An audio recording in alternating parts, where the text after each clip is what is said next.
En este caso no apuntaría hacia allá y no creo que haya sido nada que ver con Guadalajara. Guadalajara compró un futbolista que en boca y opinión de todos nosotros era muy atractivo para Chivas. Pero no lo investigó. El refuerzo con más argumentos que llegaba a Guadalajara. Tendría que haber investigado muchas cosas. Futbolístico. Chivas hizo unos exámenes médicos de los que hoy se queda sin él. De los que aparentemente sale bien Víctor Guzmán, porque evidentemente la sustancia ya eliminada del cuerpo pues no aparece en esa prueba, más si el problema se dio al arranque del campeonato anterior, muy difícil detectar eso. La vida privada del futbolista y en este caso las personas. Lo hacen en grandes ligas, lo hacen en NFL, lo hacen en NBA, lo hacen algunos clubes en Europa. Yo tengo conocimiento respecto de ello de algunos clubes en Europa. Si estás invirtiendo tanto dinero, tanta lana, tú tienes que investigar absolutamente todo. No necesariamente que tengas cosas en tu entorno, buenas o malas, pueden prescindir de la contratación. Habrá una cuestión de análisis de riesgo.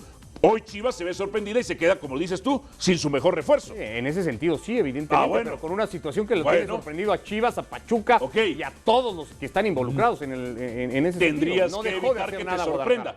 ¿Por qué se sabe hasta ahora? ¿Por qué tantos meses después? Hay un montón de preguntas que se le tiene que hacer al ingeniero John de Luisa, a Enrique Bonilla, a Ricardo Peláez también, a Jesús Martínez. ¿Tanto tiempo tardó un examen antidopaje? ¿Se trató de ocultar algo más? Aquí tiene que ver también Ana Guevara, y aquí tiene que ver las autoridades del deporte mexicano, y tenemos que saber por qué México no tiene un laboratorio al nivel que exige WADA para poder practicar de este tipo de exámenes y acortar estos plazos. Aquí hay un montón de gente. Aquí hay inhabilitado después y dejó de ser reconocido. ¿Por qué? ¿Qué está pasando? ¿Cuándo se va a volver? ¿Cuándo se va a poner el presupuesto para volver a tener un laboratorio de esos niveles? Es decir, va mucho más allá. Pero independientemente de eso con CONADE, pues al final la Liga MX lo hace en Cuba y antes lo hacía en Estados Unidos. O sea, de que lo hacían, lo hacían. Pero si de acuerdo a lo que dice nuestro compañero Héctor Huerta, que él tiene información y siempre está bien informado, de que hay otros casos y que la UADA le ha dado a conocer a la Femex Fútbol, a la Liga MX, ojo, han salido otros analíticos adversos. ¿A quién se está protegiendo? ¿Por qué se está protegiendo? ¿Y por qué estos protocolos tan burdos? Se tienen que dar muchísimas explicaciones al respecto, porque esta es una industria en donde hay mucho dinero de por medio. Sí, mucho dinero, mucho dinero. Ahora, si existen esos casos que menciona Héctor Huerta, lo tiene que notificar la Federación Mexicana de Fútbol, la Liga, lo tiene que dar a conocer y tienen que... En pro de su transparencia, ¿no? Tienen que tomar cartas en el asunto. A ver. Porque todos sabemos que si se da positivo en un control antidopaje, bueno, pues vienen sanciones. A ver. Muchas... Es así de fácil. Son empresas privadas, pueden ser ACs o SAs, donde no tienen necesariamente que dárselo a conocer al público, pero al menos sí a sus agremiados, al menos sí a sus afiliados, al menos sí a sus socios comerciales. Fecha tras fecha decir, oye, este te dio dopaje, te va a dar un problema, o te lo voy a castigar, o te voy a sancionar, o no lo negocies. Si da positivo, tiene que ser sancionado, ¿no? Claro. Bueno, ya está la especulación que se va a ir 2 años.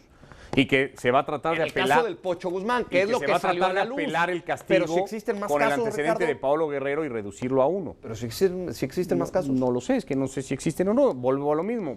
Estamos especulando sobre eso. Evidentemente, por eso digo que urge una postura de Federación y Liga MX en conjunto. Para mí tendrían que hablar. ¿Qué le preguntarías tú a John de Luisa? Y John de Luisa, primero, ¿por qué tardaron tanto? Si son los tiempos normales o si se ocultó el resultado, si se ocultó quién lo ocultó, si Pachuca sabía de esto o si se enteraron al mismo tiempo Chivas y Pachuca para, en este sentido, digamos, exculpar a Pachuca y entender que Pachuca no sacó ventaja y no vendió a un futbolista con total alevosía a Guadalajara, entendiendo que era o iba a ser tarde que temprano inhabilitado. Y después hablar sobre los casos de dopaje, dónde están esos resultados, qué pruebas se realizan, dónde van esas pruebas, dónde se pueden consultar esas pruebas que partido a partido, supondríamos todos, se hacen dentro del fútbol mexicano. No es la primera vez que se habla de doping sin que se termine por esclarecer el asunto de parte de las autoridades de la Liga. Y alguien me diría que el aficionado tendría derecho a saberlo simplemente porque es un socio comercial también, socio que paga un dinero. Ahora, ojo, yo recuerdo esto dicen las fuentes, ¿no? A ver, Álvaro, hay que ver también qué interés tienen las fuentes para que se sepa esta información al respecto. También hay que investigar absolutamente todo. Mauricio. Yo recuerdo las épocas en las que se hacía el examen terminando el partido, se le decía a los futbolistas. Sí. ¿No? Recuerdan que inclusive había un doctor que iba con el comisario por ahí del minuto 70 para hacer el sorteo y entonces ya le avisaban al doctor de cada equipo qué jugador había salido en ese sorteo para hacer el estudio. ¿Alguien sabe si esto se sigue haciendo en la liga? No, Que se no. lo sigan llevando. No sé si se sigue haciendo, no sé si se hacen exámenes. Yo no sé si se hacen exámenes antidoping o no. A mí me tocó, A mí me tocó ver en cancha. cuando se llevaron de Santos, se llevaron a hacerle un examen, por ejemplo, rutinario a Matías Bozo, por ejemplo. No, pero que se los mandaron a hacer. Bueno, Pero antes, pero a ver, los tuvo estudios se hacían problemas. en el propio estadio. Sí, O sea, la sí. muestra la sacaba ahí Sí. el doctor sí. y se Era la una muestra solo de orina. llevó- de orina. Nada más. Solo de orina. Que no alcanza para detectar otras sustancias. Por eso se tienen que hacer. Bueno, los esas se exámenes hacen de siempre sangre. en todas las competiciones, solamente Sí. se hacen de orina, depende de la competición, se puede hacer alguna de sangre, pero generalmente se hace solamente de Pero, a ver, en competencias internacionales o en esta industria o en estos tiempos, solamente a través de los exámenes de sangre detectas ya cosas. Ahora, ¿se seguirá haciendo esta prueba cada No lo partido? sé, no lo sé. Pues tendremos que ir a ver cómo hacen pipí, cómo les sacan Es que hay sangre. mucha... a lo que voy. No, es que tú estás dando por hecho que se hace. No, yo yo no sé estoy si dando se por hace. eso. Por eso es una de las preguntas, por eso urge una A ver, conferencia de prensa ok. para preguntar si hay o no Si pruebas. esto es cierto de que en la fecha 4 se le hizo un examen antidoping, pues se siguen haciendo, ¿no? Hay que saber qué intereses tienen las fuentes de que esto se sepa, entre otras tantas cosas también. Pero esto, perdón que se los diga, pero esto es un desmadre. Y esto es lo que ha alimentado nuestra liga, tan sabrosa entre otras muchas cosas. Pero sí, esto es un desmadre. Y se tienen que resolver muchísimas preguntas. ¿Por qué se mandan a Cuba? ¿Por qué no se mandan a...? A ver, me daría risa si no hubiera una clínica certificada por la WADA en Estados Unidos. Antes se hacían en Estados Unidos. Ok, ¿hubo prueba B al respecto?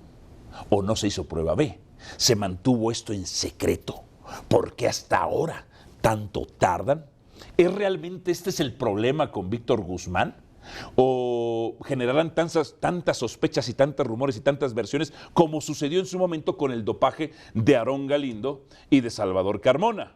Que en su momento, cuando regresó Cantú de aquella Copa Confederaciones, no, es una cuestión muy penosa, es una cuestión familiar que no podemos decir. Y después estuvo lo del dopaje, y que fue lo oficial.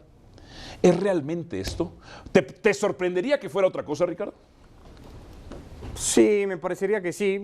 ¿Todavía te sorprendería que fuera otra cosa? Sí, no terminaría por entender como no entendí en su momento, en aquel 2005, el pésimo manejo al caso Carmona-Galindo. Me parecería innecesario al día de hoy. Creo que hoy, dentro de todo y particularmente del lado de Peláez en Guadalajara, se está tratando de hacer las cosas bien y en la medida de lo posible bastante transparentes. No entendería que se hablara de doping si hay algo más al respecto. Creo que Chivas tendría además todos los argumentos para salir y decir, oigan, lo que pasa es esto, sea cual sea el caso, y reconocerlo públicamente. Si se habla de doping, quiero pensar Cuando que hay es un 200 millones de pesos o 12 millones de dólares, un negocio así tú tienes que investigar todo, papá. Tienes que investigar todo, Ricardo. Fíjate en todo. No te vayan a meter más goles si es que esto sucede de esta manera. Y más allá de la cantidad que ya mencionas, creo que sería lo ideal. Por supuesto que sería lo ideal que los directores deportivos o que las directivas fueran a fondo, ¿no? Previo a la contratación de cada uno de los futbolistas, como lo dices que sucede en las ligas de Estados Unidos. Creo que otras empresas te mandan headhunters. Sí, creo que es en el fútbol a nivel mundial. Sí. Creo que muy pocos lo harán.